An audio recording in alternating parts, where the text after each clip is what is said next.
एक समय की बात है जब साद्दात एक नवजात शिशु था। वह अपनी मां के साथ एक जहाज में बैठकर गहरे समुद्र की यात्रा कर रहा था। उस समय साद्दात की उम्र मात्र 2 या 3 दिन की थी। जब जहाज समुद्र के बीचों बीच पहुंचा, अचानक जोरदार तूफान और बारिश शुरू हो गई। जहाज धीरे धीरे डूबने लगा, लेकिन साद्दात की मां ने जहाज के एक तख्ते को तैरते हुए देखा। बड़ी मुश्किल से उन्होंने अपने बच्चे को उस तख्ते पर रख दिया और तैरने लगी। जहाज में सवार सभी लोग मारे गए, लेकिन साद्दात और उसकी मां किसी तरह जिंदा बच गए। विशाल समुद्र में उनके पास कोई नहीं था जो उनकी मदद कर सके, सिर्फ अल्लाह पर भरोसा था। अपने बच्चे को देखते हुए मां की आंखों में आंसू आ गए। वह समझ नहीं पा रही थीं कि इस मासूम बच्चे को कैसे बचाएंगी।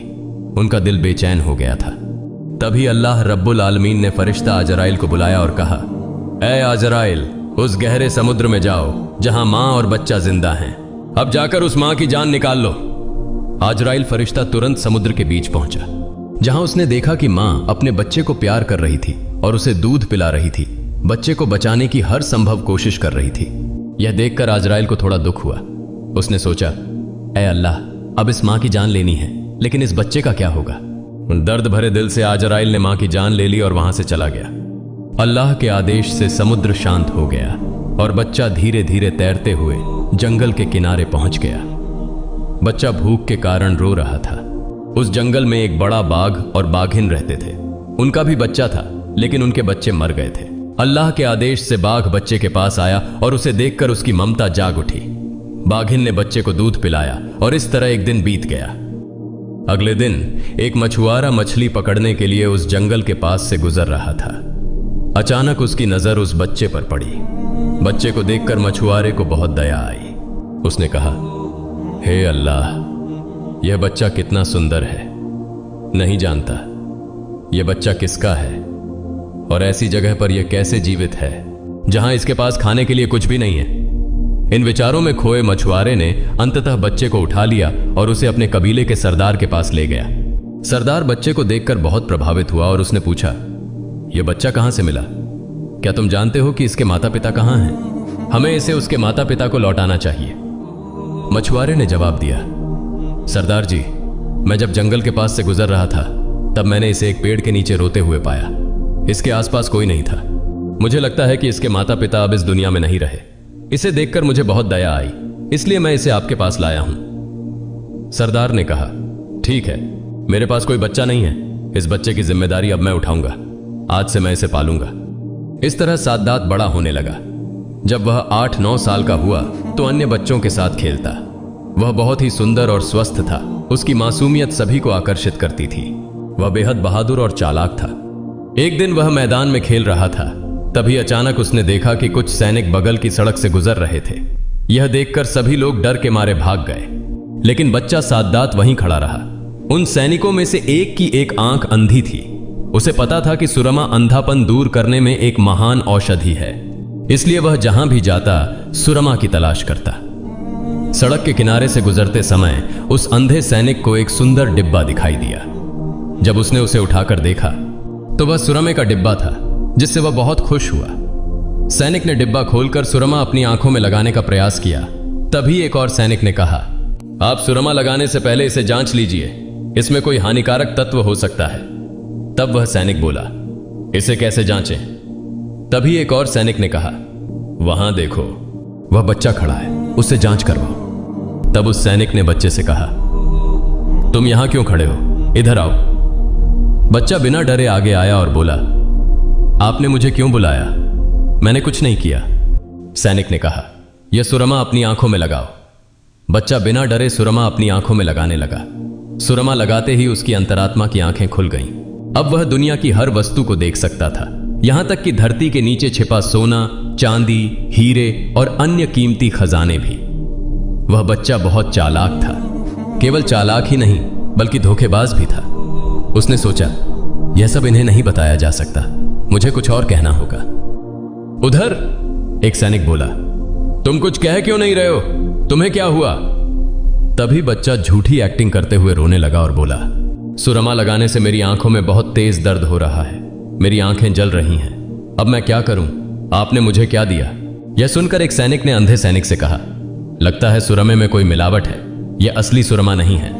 इसके बाद उन्होंने सुरमे का डिब्बा फेंक दिया और वहां से डर के मारे भाग गए। बच्चा तुरंत वह सुरमे का डिब्बा उठाकर अपने घर आ गया। घर आकर उसने अपने पिता से कहा, पिताजी, मुझे एक ऐसी चीज मिली है जिससे हम बहुत जल्दी राजा बन सकते हैं। तब उसके पिता ने कहा, क्या मिला है? तब बच्चे ने कहा, पिता, मुझे एक ऐसा सुरमा मिला है जिसे लगाने से धरती के नीचे छिपा सोना, चांदी, हीरे मोती सब कुछ दिखाई देने लगता है। तब उसके पिता ने कहा, यह तो बहुत खुशी की बात है बेटे, तुम्हें अब कोई डर नहीं है। मेरे पास बहुत से लोग हैं और अनगिनत घोड़े और गधे भी। तुम आंखों में सुरमा लगाकर चलो, जहां भी तुम सोना चांदी का खजाना देखोगे हमें बता देना, हम उसे उठा लेंगे। इस तरह 10 साल बाद वह बच्चा जब एक युवा बन गया तो अचानक एक दिन सरदार की मृत्यु हो गई। सरदार की मृत्यु के कुछ दिनों बाद किसी ने कहा, अब हमारा सरदार कौन बनेगा? तभी एक और व्यक्ति ने कहा, चूंकि हमारे सरदार ने उसे पाला पोसा और बड़ा किया है तो यही युवक सरदार बनेगा। सभी की सहमति से उस युवक को सरदार बनाया गया। कुछ समय बाद युवक साद्दात बहुत अहंकारी हो गया, क्योंकि उसके पास बहुत धन दौलत थी। वह किसी की परवाह नहीं करता था, यहां तक कि देश के बादशाह की भी परवाह नहीं करता था। इस तरह कुछ सालों बाद उसने अपने प्रशिक्षित सैनिकों की मदद से देश के बादशाह को हरा दिया और खुद देश के सिंहासन पर बैठ गया और सत्ता अपने हाथ में ले ली। जो कभी एक असहाय बच्चा था वह आज देश का शासक बन गया। एक दिन बादशाह साद्दात ने अपनी राजसभा में मंत्रियों, वजीरों और सभी अधिकारियों को बुलाकर कहा, मेरे पास धन दौलत, सोना चांदी, हीरे जवाहरात, हाथी घोड़े गधे सहित कुछ भी कमी नहीं है। मेरी जैसी सुंदर सूरत है और मेरे पास जितना धन है, क्या मैं खुदा बनने के योग्य नहीं हूं? वहां मौजूद सभी मंत्रियों और वजीरों ने एक साथ कहा, बिल्कुल, जिसके पास इतना धन दौलत, महल, हाथी घोड़े हैं, अगर तुम खुदा नहीं बनोगे तो इस दुनिया में खुदा बनने के योग्य और कौन हो सकता है? इतना सुंदर खजाना और इतने सारे कर्मचारी, हर चीज तुम्हारे पास है, तो तुम खुदा बनने के योग्य हो। तब बादशाह साद्दात का घमंड और बढ़ गया। उसने कहा, कल से इस देश में कोई भी व्यक्ति पेड़ या पत्थर की मूर्ति की पूजा न करे, बल्कि सब बादशाह साद्दात की पूजा करें। वास्तव में बादशाह साद्दात के खिलाफ बोलने की हिम्मत किसी में नहीं थी। बादशाह साद्दात के आदेश के अनुसार अगले दिन से उसकी सेना देश के अलग अलग हिस्सों में निकल पड़ी। एक जगह पहुंचकर उन्होंने घोषणा की, आज से इस देश में कोई मूर्ति पूजा नहीं करेगा, उसकी जगह बादशाह साद्दात की पूजा करेगा। अगर कोई इसका उल्लंघन करेगा तो उसे मौत की सजा दी जाएगी। यह कहकर उसकी सेना वहां से चली गई। उधर हजरत हूद अलैहिस्सलाम सभी को मूर्ति पूजा छोड़कर अल्लाह के रास्ते पर आने और उसकी इबादत करने की दावत दे रहे थे। लेकिन बादशाह साद्दात की सेना से ऐसी बातें सुनने के कुछ दिनों बाद हजरत हूद अलैहिस्सलाम खुद बादशाह साद्दात के दरबार में आ पहुंचे। हजरत हूद अलैहिस्सलाम ने कहा, हे बादशाह साद्दात, सुना है तुम लोगों से अपनी पूजा करने को कह रहे हो, तुम खुदा होने का दावा कर रहे हो, तुम्हें इतनी हिम्मत किसने दी? अब भी समय है, एक अल्लाह पर ईमान लाओ। हजरत हूद अलैहिस्सलाम की बहादुरी देखकर शाही दरबार में सब हैरान रह गए, जिससे पूरा देश, वजीर नाजिर, मंत्री और यहां तक कि खुद बादशाह की बीवी भी खौफ में रहती थी। वहीं एक दरवेश उसे नसीहत दे रहा था। कोई नहीं समझ पा रहा था कि यह व्यक्ति कौन है। बगल में खड़े मंत्री ने कहा, हुजूर, यह व्यक्ति कौन है जो आप पर बातें कर रहा है? इसकी हिम्मत तो कम नहीं है। तब बादशाह साद्दात बहुत गुस्से में आ गया और गरजते हुए चिल्लाया, मैं तुम्हारे अल्लाह को क्यों मानूं? मैं खुद ही खुदा हूं। तब हजरत हूद अलैहिस्सलाम ने कहा, अल्लाह परम कृपालु हैं, वह तुम्हें दुनिया में खुश रखेंगे और मौत के बाद तुम्हें जन्नत में जगह देंगे। यह सुनकर बादशाह साद्दात हंसते हुए बोला, तुम्हारा अल्लाह मुझसे भी ज्यादा खुशहाल है। हजरत हूद अलैहिस्सलाम ने कहा, बेशक अल्लाह ने नेक बंदों के लिए जन्नत तैयार की है। मरने के बाद आखिरत में वह जन्नत नसीब होती है जहां बेमिसाल सौंदर्य और बेइंतहा सुख है। वहां कुछ भी कमी नहीं है। वहां हूरें होंगी, खाने की लजीज चीजें होंगी जो दुनिया के हर खाने से अलग होंगी। वहां शहद और दूध की नदियां बहेंगी। यह सुनकर बादशाह साद्दात हंसते हुए बोला, छोड़ो अपने अल्लाह की जन्नत की कहानियां, ऐसी अजीब और गरीब कहानियां मैंने बहुत सुनी हैं। हजरत हूद अलैहिस्सलाम ने कहा, यह कोई झूठी कहानियां नहीं हैं, ये सब सच्ची हैं। अल्लाह की बेमिसाल जन्नत तुम्हें पसंद नहीं आती? तब साद्दात घमंड में बोला, मैं तुम्हारे अल्लाह के सामने सिर क्यों झुकाऊं? क्या मैं तुम्हारे अल्लाह जैसा जन्नत नहीं बना सकता? मेरे पास तो किसी चीज की कमी नहीं है।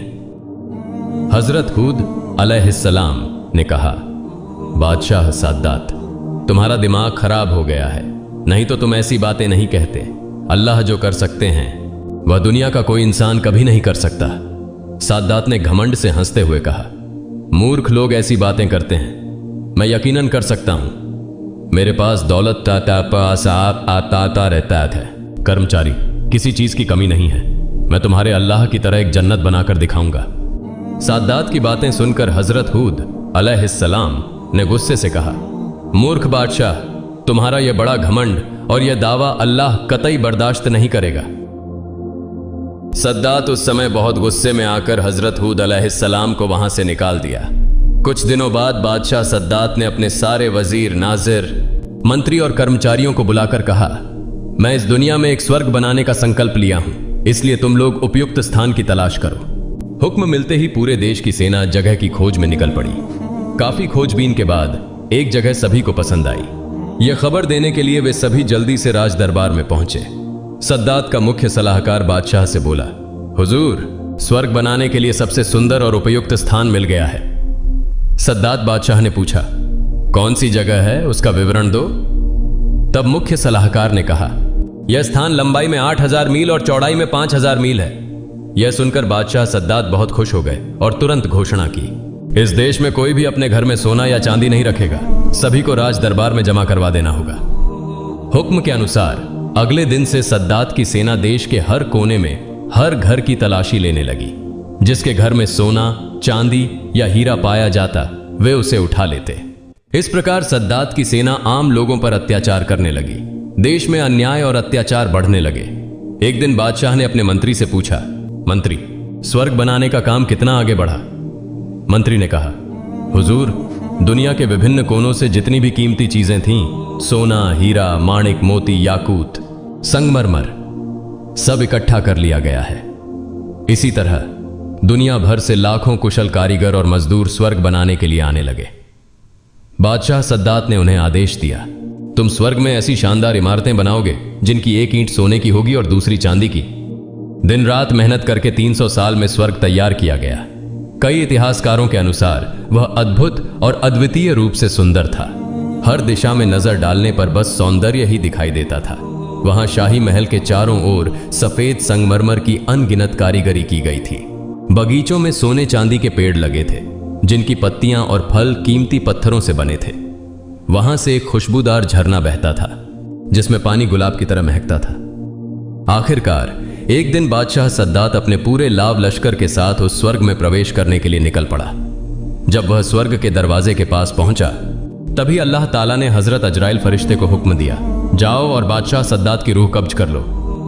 हजरत अजराइल एक खूबसूरत युवक का रूप लेकर स्वर्ग के दरवाजे पर खड़े हो गए। उन्हें देखकर बादशाह ने सोचा कि वे स्वर्ग के दरबानी हैं और उनसे पूछने लगे, तुम क्या स्वर्ग के दारोगा हो? युवक ने उत्तर दिया, नहीं, मैं हजरत अजराइल हूं और तुम्हारी रूह कब्ज करने आया हूं। सद्दात यह सुनकर चौंक गए। क्रोध में आकर चिल्लाए, सावधान, मुझसे मजाक मत करो। बिना किसी का इंतजार किए उसने खुद ही अजराइल का सामना करने के लिए तैयार हो गया। लेकिन क्या आश्चर्य, वह वहीं पत्थर की तरह ठिठक कर रह गया। डर से उसका पूरा शरीर पसीने से तर हो गया। वह चिल्लाते हुए बोला, सैनिकों, दुश्मन का मुकाबला करो। तभी हजरत अजराइल फरिश्ता जोर से हंसते हुए बोले, कहां है तुम्हारी वह विशाल सेना? कहां है तुम्हारी वह बड़ी ताकत? साद्दात ने गौर से देखा। उसके सभी सैनिक, मंत्री और नौकर चाकर जहां थे, वहां से सभी गायब हो चुके थे। साद्दात ठिठुरने लगा, उसके घुटने कांपने लगे। फिर वह डरते हुए स्वर में बोला, क्या तुम सचमुच अजराइल हो? हजरत अजराइल फरिश्ता बोले, हां, मैं ही अजराइल हूं, लेकिन अब मेरे पास देर करने का समय नहीं है। मुझे अल्लाह का आदेश पूरा करना है और मैं अभी तुम्हारी जान लेने आया हूं। साद्दात असहाय होकर रोने लगा, बच्चे की तरह घिघियाने लगा और हाथ जोड़कर पैरों में गिरकर कहने लगा, हे अजराइल, मुझे थोड़ा सा और समय दो। मैंने इतने वर्षों की मेहनत से यह जन्नत बनाई है, मुझे बस थोड़ा सा समय दो इसे देखने का। हजरत अजराइल फरिश्ता ने सख्त आवाज में कहा, खबरदार, एक कदम भी आगे मत बढ़ाना। साद्दात ने जोर जोर से रोना शुरू कर दिया। उसी अवस्था में हजरत अजराइल फरिश्ता ने उसकी जान ले ली। फिर अचानक एक भयंकर और जोरदार आवाज के साथ साद्दात का बनाया हुआ वह शानदार जन्नत पूरी तरह से धरती में मिल गया। धरती पर उसकी कोई निशानी बाकी नहीं रही। धरती पर घमंड का यह परिणाम होता है और यह लोगों के दिलों में बस एक सबक बनकर रह गया। एक दिन हजरत आजराइल फरिश्ता अल्लाह के दरबार में हाजिर हुए और कहने लगे, मैं आपकी आज्ञा से लोगों की जान लेता हूं और मुझे कभी कोई ममता नहीं आती, लेकिन 2 बार ऐसा हुआ जब मुझे जान लेते समय थोड़ा अफसोस हुआ। उनमें से एक वह महिला थी जो समुद्र में जहाज के डूबने के बाद अपने बच्चे के साथ एक लकड़ी पर तैर रही थी, और तभी आपने उसकी जान लेने का हुक्म दिया। तब मुझे उस बच्चे के लिए बहुत दया आई कि अब उसका क्या होगा, उसे कौन दूध पिलाएगा, कौन उसकी देखभाल करेगा। और दूसरा था वह बादशाह जिसने सैकड़ों वर्षों की मेहनत से एक अद्भुत जन्नत बनाई थी। जब वह उसमें प्रवेश करने ही वाला था तब आपने मुझे उसकी जान लेने का हुक्म दिया। मुझे बहुत बुरा लगा कि उसने अपनी बनाई हुई जन्नत को एक पल के लिए भी नहीं देख पाया। हजरत आजराइल फरिश्ता की यह बात सुनकर अल्लाह रब्बुल आलमीन ने कहा, हे आजराइल, जिसके लिए तुम्हें दया आई, जिसके लिए तुम अफसोस कर रहे हो, वह वही बच्चा है जिसकी मां की जान लेने पर तुम्हें समुद्र में दया आई थी। वह बच्चा बड़ा होकर मेरा नाफरमान बना, घमंड किया और मुझे इनकार किया। उसने मेरे आदेशों का विरोध किया, इसलिए मैंने उसे उसकी जन्नत में कदम रखने का मौका नहीं दिया, बल्कि उसके अंदर प्रवेश करने से पहले ही सब कुछ नष्ट कर दिया। प्रिय दर्शकों, इस घटना से हमें सीख लेनी चाहिए। अगर अल्लाह की दी हुई नेमतों का हम नाजायज इस्तेमाल करें, अल्लाह की नाफरमानी करें और घमंड करें, तो इसका अंजाम बहुत बुरा होता है। हम इस दुनिया में अल्लाह की दी हुई नेमतों के बीच रहते हुए भी लगातार उसकी नाफरमानी कर रहे हैं। हमें इन बुराइयों से बचना चाहिए और सही रास्ते पर चलने की कोशिश करनी चाहिए। अल्लाह ताला हमें घमंड, लालच, सूद, रिश्वत और हराम से दूर रखे और हमें पैगंबर मोहम्मद सल्लल्लाहु अलैहि वसल्लम के दिखाए हुए रास्ते पर चलने की तौफीक दे। आमीन।